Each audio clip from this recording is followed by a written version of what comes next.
Donald J. Trump, Antichrist. Now I'm going anti-Trump all the way. He's the Antichrist, a well-handled state asset, allegedly raped a barely teenager who Mossad agents arranged to be a look-alike of the daughter he'd been in love with since probably before she had pubes. Because he is that much of a prideful, degenerate fucktard, and he's a lazy, arrogant, ignorant, mentally deficient, blatantly immoral asshole. And above all else, he still cheats at golf so prolifically that all the caddies call him fucking Pele. Trump actually said no one had done more for Christianity or evangelicals or religion itself than him. So, obviously, he's the Antichrist. The difficulty I had in finding an audio recording of him saying that suggests mainstream media maybe isn't so anti-Trump after all. Trump is the Antichrist. Obviously. You do realize Jack Parsons and L. Ron Hubbard performed a moonchild ritual about 5 or 6 months prior to his birth, don't you? That's the prime age of a fetus that a demon would look to possess. If the mainstream media actually wanted to dethrone him, they'd be pointing out that every time he mentions Christ or God, he does so in vain. They can't directly state that he's been a Mossad asset for at least 25 years, but they could undermine his evangelical Christian support by simply asking him again why religious people should support him, because that's what he actually believes, and he would say it again, probably nearly verbatim, if asked. He is beneath the contempt of any remotely holy person. And eat him as a bowl of dog food, yo. Trump is your controlled opposition, which is simply a means of keeping folks from thinking outside the parameters defining reality established by those frazzled gripping their friends' freshest offerings. The next phase involves the truthers going woke and the woke turning truther. All thanks to Big Bad Orange Man, the Antichrist, or Adam, as the Satanists have been referring to him for about 52 years. He kicks his opponent's balls so much in golf that all the caddies call him Pele. What kind of garbage person does that?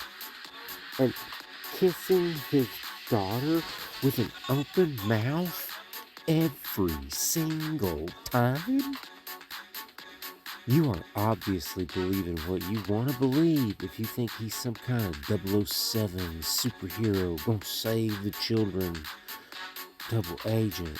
No, he cashes the checks even when they get down to less than 10 cents.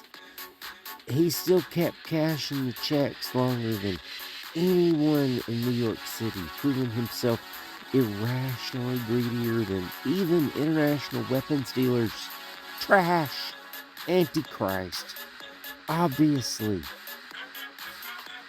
He ain't my boogeyman.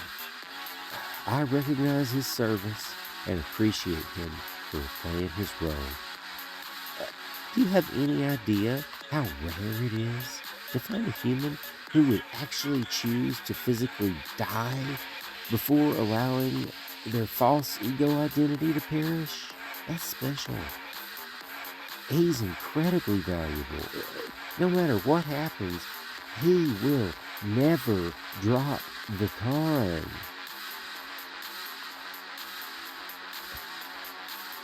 If you want to believe in Trump, you will obviously pick and choose what you want to believe. My analysis is rather cold. Do you have any idea how hard I tried to believe Q wasn't an abandoned awakening project of Ron Watkins that got hijacked into a stand-down psyop. Then I found out about the caddies calling him Pele, and I just felt sorry for all y'all gullible marks. Roseanne, on her new podcast, Took a series of phone calls from J6ers currently in the gulag. It was some real ass shit. Each call had a 5-minute limit and a standard jailhouse 1-minute warning before the call would be automatically terminated. The boys took turns telling their tales of egregious injustice, and it obviously was. Just ask Ashley Babbitt. I hear she's in Jamaica now. Roseanne, TV mom to many, I personally have a hard time not identifying her as my fucking mother. No shit. I did for 20 fucking years. That spell not beginning to crack until I was 22 in New Orleans, hanging around a TV son-in-law of hers and experiencing the cognitive dissonance of realizing that this complete asshole motherfucker standing before me wasn't the cool dude I'd grown up with at all. And oh shit, have I been thinking of Roseanne as my mom? This is terrifying. Listening intently with sympathetic sounds gently interjected at appropriate pauses, and invariably, if she posed the question of, how are things going with the case? Lawyers? Getting an uncrooked judge or whatever? Invariably, the incarcerated responded that Big Daddy Orange Man was a comin' to save 'em from the greasy grips of Lucifer-loving liberal lizards in league with... Please insert whoever Trumpy Poo's current arch enemy is here. It was heartbreaking. Depending on how much QAnon Kool-Aid they'd been a-drinking, the Orange was either already president and their imprisonment was for the greater good, or he was going to take over any day now and say, let my people go. I'd vote for RFKJ before I'd vote Trump. Obviously, Slow Joe is a puppet, but Orange ain't demonstrating possession of his own free will. He was so proud to roll out and take responsibility for the Jabberwockies. He's been puppeted since before he had pubes, undoubtedly. It puts the lotion on its skin, or it gets the jolt again.